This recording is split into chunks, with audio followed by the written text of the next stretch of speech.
je sens que le confinement me permet de voir tous mes défauts, mais pas encore de voir toutes les manières de les dépasser.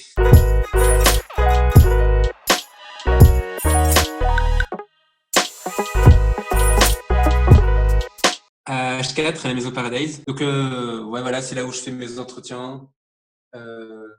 Voilà, là où je bosse, enfin là où je fais tout, quoi. Donc, on est une vingtaine, en gros, une bonne moitié de la communauté, une bonne moitié de jeunes.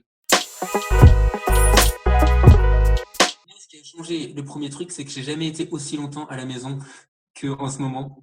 D'habitude, c'était rare que je passe une semaine de suite à Lyon. J'étais toujours en déplacement.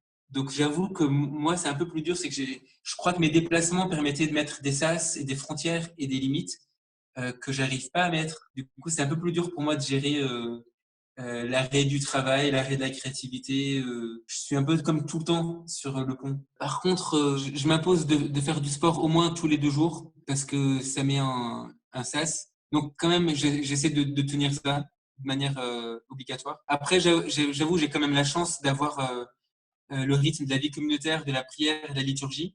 Du coup, ça me permet quand même de savoir quel jour on est et quelle heure de la journée. Dans la maison où j'habite, il y avait un studio d'enregistrement que la communauté utilisait beaucoup il y a quelques années, moins maintenant. Et en fait, on a réinvesti ce studio pour faire les lives Instagram. J'ai lancé une formation de disciples en live sur la page du festival.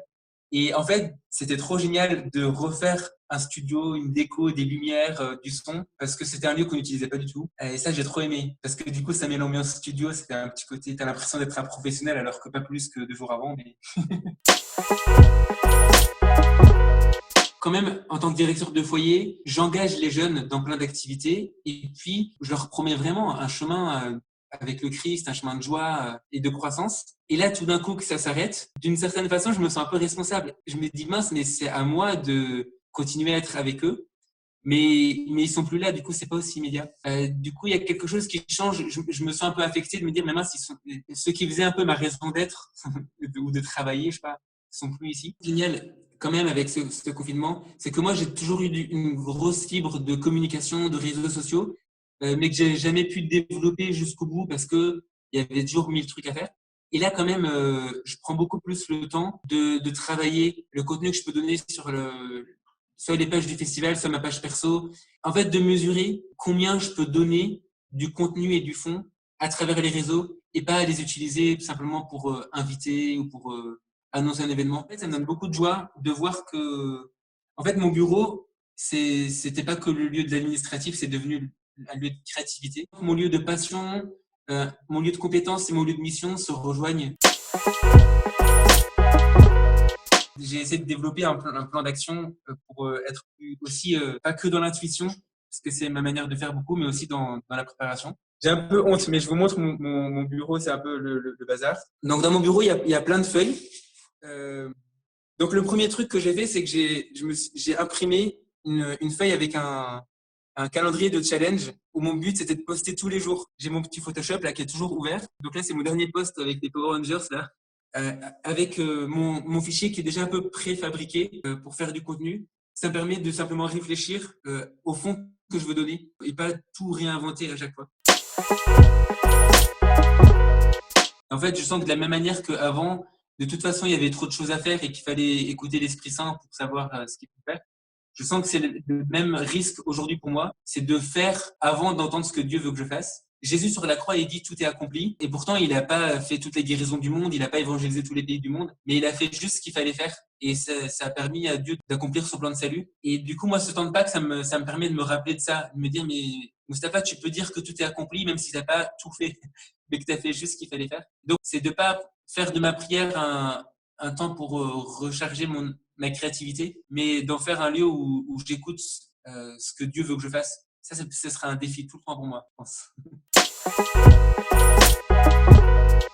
Le premier, c'est que je réalise que, en fait, en tant que chrétien, c'est pas normal d'être confiné. En fait, c'est drôle, mais je me dis, mais purée, mais c'est scandaleux. Je suis fait pour aller à la rencontre de l'autre. Et le fait que mon foyer d'étudiant soit vide, que je puisse pas évangéliser, qu'il n'y ait pas la relation réelle, charnelle, concrète. Du coup, je crois que la première manière de vivre ce confinement comme chrétien, c'est de vivre comme en n'étant pas dans notre milieu naturel. C'est drôle, je sens qu'on est comme en exil chez nous. Et puis le deuxième, c'est que quand même, là, dans ces textes de la résurrection qu'on lit en ce moment à la messe, on voit que Jésus, il apparaît à ses disciples quand ils sont enfermés dans leur peur, dans... Et du coup, ça me montre aussi que quand même, en tant que chrétien, le paradoxe, c'est qu'on est les premiers à pouvoir croire que le ressuscité, c'est celui qui peut venir nous rejoindre, même s'il y a des portes qui sont fermées. Et du coup, la manière de vivre comme chrétien, je me dis, c'est comme si on était les premiers à pouvoir vivre de l'espérance que, en fait, c'est pas un obstacle. Donc c'est un peu paradoxal par rapport à ce que je viens de partager, où en fait, les chrétiens, on est faits pour être en sortie, de manière naturelle, mais en fait, c'est pas un obstacle d'être enfermé, parce que c'est naturel pour Dieu de venir nous chercher à l'intérieur. Moi, ma plus grande peur, pour la partager simplement, c'est qu'en fait, ce confinement et ce virus, ça ne nous change pas aussi vite qu'on le croit. Ce que je réalise vraiment pendant ce temps de confinement, c'est que j'ai vraiment besoin de me convertir et que ça met du temps pour se convertir. En vrai, c'est ce que je découvre. Me convertir dans ma manière de travailler, dans ma manière d'être en relation, dans ma manière d'être en relation avec le Seigneur. Je sens que le confinement m'a permis de voir tous mes défauts, mais pas encore de voir toutes les manières de les dépasser. En tant que chrétien, on est fait pour vivre ce temps, dans le sens où c'est le meilleur moment pour laisser Dieu rentrer chez nous. C'est le meilleur moment aussi pour se convertir, parce qu'en fait, on voit vraiment que au bout de 4 jours, on n'est plus aussi charitable que ce que vous voulez bien croire. Et puis, c'est le meilleur moment pour faire grandir ce désir, pour se dire, OK, là, peut-être quand je vais sortir la prochaine fois, je vais pas être enfermé en moi, mais je vais être un peu plus ouvert sur l'extérieur.